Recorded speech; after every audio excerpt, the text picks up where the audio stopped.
makan bergizi gratis ini, bergizi saja tidak, apalagi gratis. Kata gratis itu kan pengkhianatan luar biasa pada rakyat. Karena mereka bekerja, mengalokasikan anggaran juga difasilitasi oleh uang rakyat. Loh, ketika uang itu kembali ke rakyat dalam bentuk makanan, kok mereka tega-teganya menyebut ini gratis? Mana mungkin kita percaya bahwa orang yang namanya Prabowo Subianto akan menegakkan hukum, sementara wakil presidennya saja itu cacat hukum. Tapi apa yang dilakukan di hari pertama Prabowo Subianto berkuasa? Dia mengangkat Teddy sebagai seskap, yang itu jelas-jelas melanggar undang-undang TNI. Sesudah tahu itu melanggar, bukan Teddy yang dicopot, tapi undang-undangnya yang diubah. Setiap keberanian memiliki awal. Setiap prinsip lahir dari sebuah perjalanan. Di balik suara yang lantang menyuarakan perubahan, tersimpan perjalanan yang membentuk cara berpikir dan mentalnya.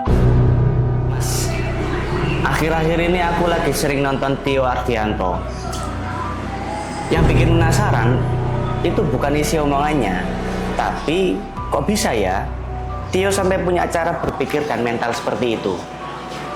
Sebelum masuk ke pertanyaan, kenapa Tio bisa berpikir seperti itu, harusnya kita generalkan dulu. Apa yang membuat seseorang akhirnya bisa berpikir seperti itu? Karena itu pertanyaan yang lebih fundamental. Bedanya apa, Mas? Bedanya, kalau kita membahas Tio, kita sedang membahas satu orang. Tapi kalau kita membahas apa yang membentuk seseorang, kita sedang membahas semua manusia. Maksudnya, coba bayangkan, ada 4 orang anak. Satu lahir dari keluarga petani, yang satunya lahir dari rumah seorang kiai, yang satunya lagi lahir dari anak seorang pejabat, dan yang terakhir lahir dari anak konglomerat besar. Menurutmu, ketika mereka di usia 30 tahun, apakah mereka akan memandang dunia yang sama? Apakah mereka akan tumbuh jadi pribadi yang sama? Kemungkinan besar enggak sih, Mas.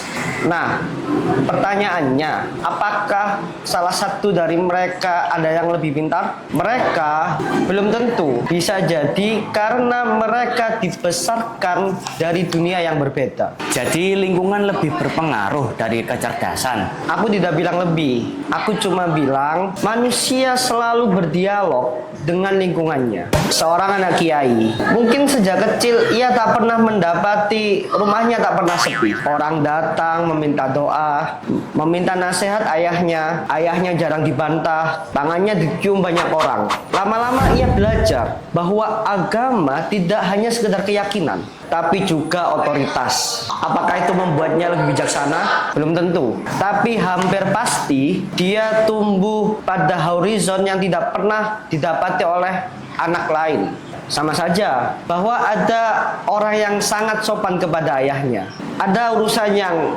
selesai hanya lewat satu telepon saja. Ada orang yang menunggu berjam-jam untuk bertemu dengan ayahnya. Pelan-pelan dia belajar bahwa kekuasaan adalah sesuatu yang normal. Bukan karena dia jahat, tapi karena itu dunia yang dia lihat setiap hari. Dunia yang dia rasakan setiap hari. Coba kita bayangkan, pada serial One Piece ada satu gambaran tokoh yang disebut Tenryubito.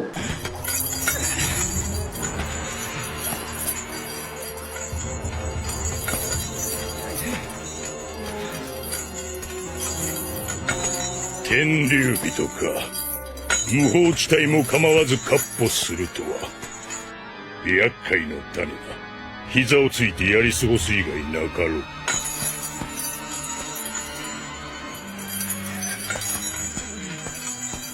Sejak kecil ia tidak pernah mendapati ada manusia yang berani membantahnya. Semua orang menunduk ketika ia lewat.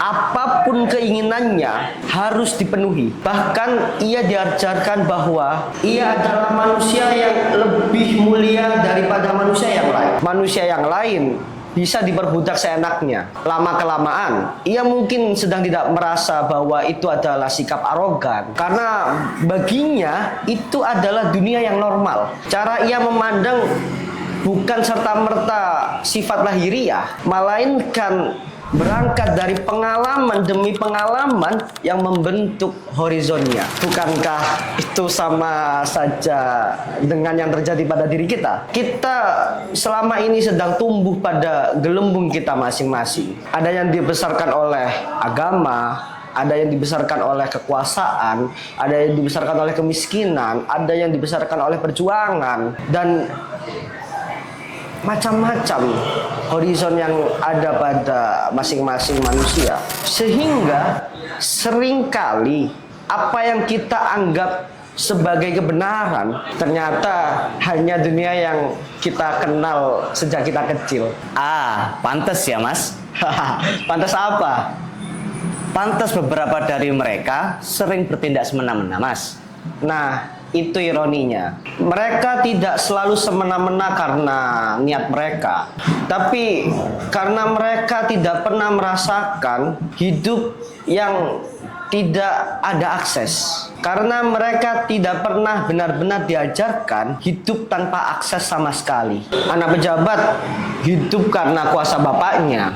Kekuasaan yang tidak disertai dengan kerendahan hati akhirnya akan memunculkan ilusi bahwa dunia memang diciptakan untuk mereka. Coba bayangkan anak kiai, tangan mereka diciumi sejak kecil, bahkan sebelum mereka punya karya satupun. Pendapat mereka sering didengarkan, tidak pernah dibantah. Walaupun mereka belum memiliki kedalaman ini, bahayanya bukan pada penghormatan itu sendiri, melainkan ketika penghormatan lebih dulu hadir sebelum pendewasaan itu ada. Saat seseorang terus-menerus diperlakukan sebagai figur istimewa, ia akan kehilangan kesempatan belajar untuk menerima kritik, mengakui kesalahan, atau menyadari bahwa kewibawaan sejati tidak diwariskan oleh garis keturunan, melainkan dibangun oleh akhlak dan kapasitas. Apa ndak bahaya mas kalau mereka pada akhirnya meneruskan kuasa bapaknya? Sangat-sangat bahaya. Akibatnya bukan hanya lahir seorang pemimpin yang arogan, tapi rusaknya seluruh tatanan.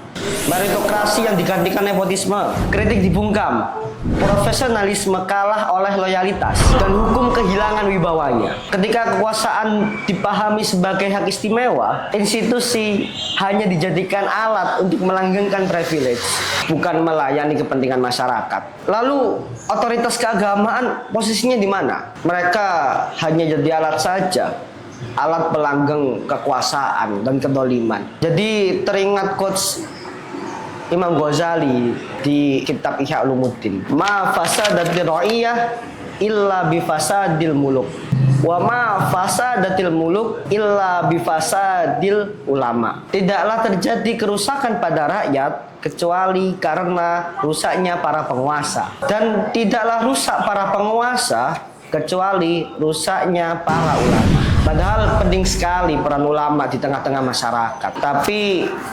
realitanya pemegang otoritas suci itu rasanya hanya mainan ulama-ulamaan saja.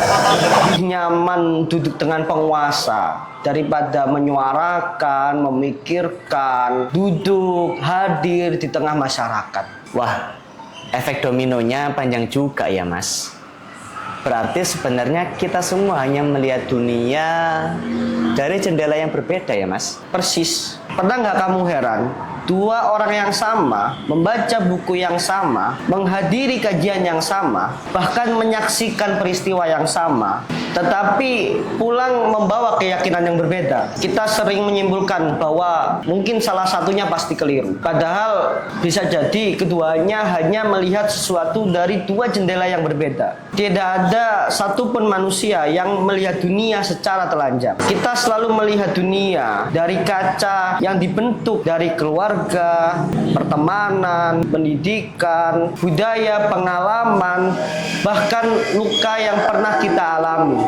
Kita selalu melihat melalui kaca yang dibentuk oleh keluarga, pendidikan, budaya, pertemanan, pengalaman, bahkan luka yang pernah kita alami. Gadamer menyebut pertemuan cara pandang itu sebagai fusion of horizon. Artinya, ketika kita berdialog, yang sebenarnya sedang bertemu bukan hanya dua kepala yang sedang bertukar pendapat, tetapi dua cakrawala kehidupan yang dibentuk selama puluhan tahun.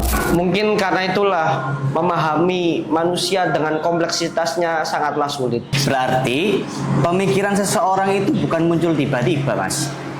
Iya, tidak muncul tiba-tiba. Justru itulah yang menarik. Dan itu yang sering kita lupakan. Kita mengagumi hasil akhirnya saja. Padahal ada perjalanan panjang sebelum hasil itu muncul. Mungkin dia membaca buku tertentu, mungkin dia bertemu guru tertentu, mungkin juga dia pernah mengalami kegagalan yang pernah mengubah hidupnya. Mungkin ada juga luka yang tidak pernah kita lihat. Yang kita sebut semua itu pemikiran. Seringkali yang kita lihat hanyalah jejak dari perjalanan yang panjang dari seseorang. Berarti kalau aku lahir di tempat Tio, membaca buku yang sama, punya pengalaman hidup yang sama, bertemu guru yang sama, belum tentu aku akan menjadi diriku yang sekarang, Mas. Iya, belum tentu. Dan disitulah kerendahan hati dimulai. Kita sering mengira bahwa cara berpikir kita adalah sebuah kecerdasan. Padahal bisa jadi itu hanyalah tempat di mana kita dilahirkan. Maka setiap kita menemui orang yang berbeda, mungkin pertanyaan pertama yang patut kita ajukan bukan kenapa dia berpikir seperti itu, tetapi perjalanan seperti apa yang membuat dia melihat dunia seperti itu. Karena mungkin setiap manusia adalah hasil dari dialog yang sangat panjang antara bawaan, pengalaman, lingkungan, kekuasaan, dan pilihan.